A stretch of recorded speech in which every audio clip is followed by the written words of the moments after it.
ఇప్పుడే జీ5 app download చేయండి. చూడండి మీ ఫేవరెట్ టీవీ షోస్ ఎప్పుడైనా ఎక్కడైనా.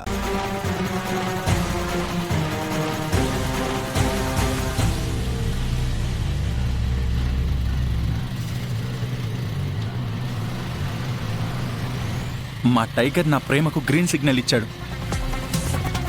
జాను వాళ్ళ పేరెంట్స్ని తీసుకొని ఇంటికొస్తే మ్యాచ్ ఫిక్స్ చేస్తారు. కానీ ఈలోపే జానుకి నేనెంతగా ప్రేమిస్తున్నానో చెప్పాలి.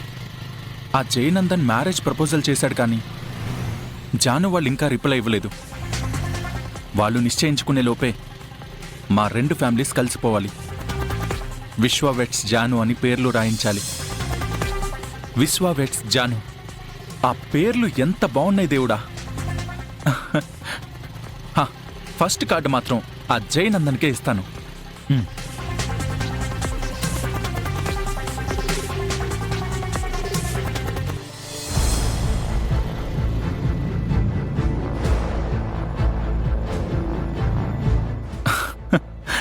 త్వరగా వెళ్ళరా విశ్వ.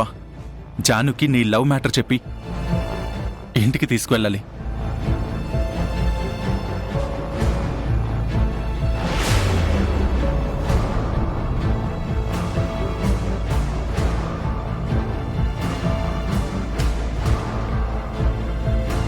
ఫోన్ కూడా చేయకుండా ఇంటికొచ్చానని ఏమైనా అనుకుంటున్నారేమో.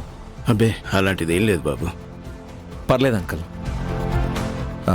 మీరు తిట్టుకున్నా సరే మీ అందరినీ ఒకసారి చూసినట్టు ఉంటుందని వచ్చాను.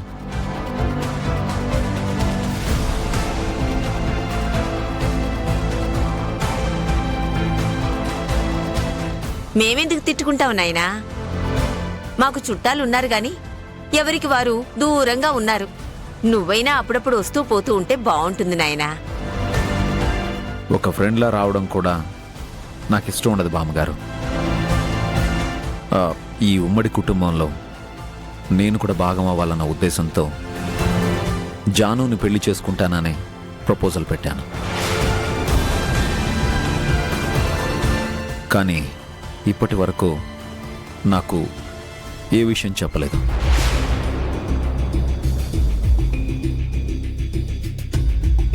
అమ్మాయిని అడిగాం బాబు, చదివి ఇంకా పూర్తి కాలేదు కదా అనింది.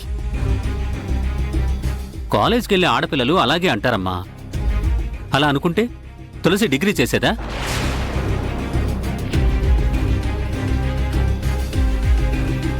ఆ తర్వాత ఎన్ని సంబంధాలు చూశారో మర్చిపోయారా? కుజదోషం ఉందని చెప్తే వచ్చిన వాళ్ళు వెనక్కి తిరిగి వెళ్ళిపోయేవాళ్ళు.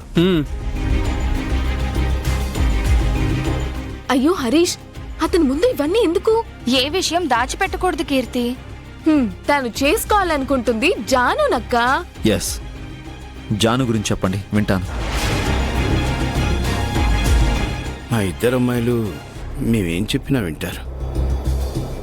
అలా అంటే మేమేదో మీకు ఎదురు చెప్తున్నామని అపార్థం చేసుకునే ఆస్కారం ఉంది నాన్న.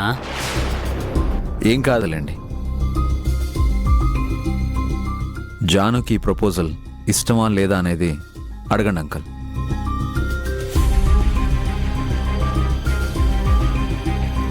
తను ఎవరినైనా ఇష్టపడి ఉంటే మళ్ళీ మా ఇద్దరికి ప్రాబ్లం అవుతుంది.